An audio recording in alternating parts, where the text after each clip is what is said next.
हर हर महादेव। आइए जानते हैं कर्म क्या है। कर्म का अर्थ केवल अच्छे या बुरे कर्मों से नहीं है। यह बहुत ही गहराई से हमारे व्यक्तित्व, सोच और जीवन पर असर डालता है। जब कोई इंसान जन्म लेता है तो वह सिर्फ शरीर लेकर नहीं आता, बल्कि अपने साथ एक कर्म शरीर भी लाता है। यह कर्म शरीर हमारे पिछले जन्मों और इस जन्म की सारी छापों, अनुभवों और संस्कारों से बना होता है। आपने जो महसूस किया, जो सोचा, सीखा, वह सब आपके कर्म का हिस्सा बनता है। जैसे एक कंप्यूटर को सॉफ्टवेयर चलाता है, वैसे ही आपका जीवन उस जानकारी से संचालित होता है जो आपके अंदर पहले से मौजूद होता है। कर्म केवल एक स्तर पर नहीं होता, यह कई रूपों में होता है। लेकिन आम जीवन को समझने के लिए दो प्रकार के कर्म सबसे ज्यादा महत्वपूर्ण है। पहला, संचित कर्म। यह वो कर्म है जो आपने कई जन्मों में किए हैं और जो आपके भीतर संग्रहित हैं।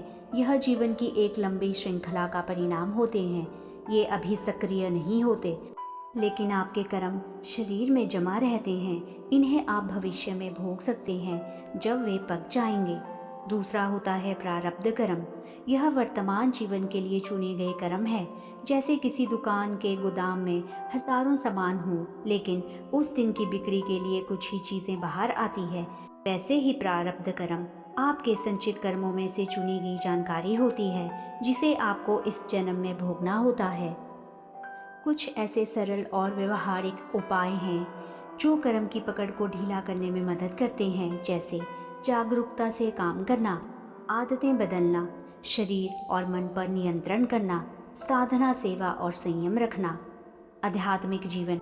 जब कोई व्यक्ति आध्यात्मिक रास्ते पर बढ़ता है तो उसका जीवन सामान्य लोगों से बहुत अलग हो जाता है।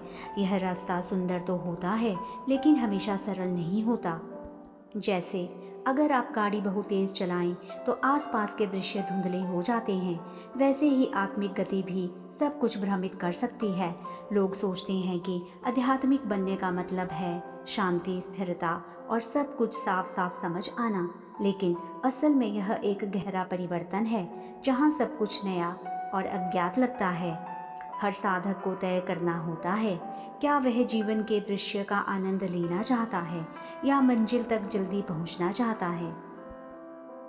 हर हर महादेव।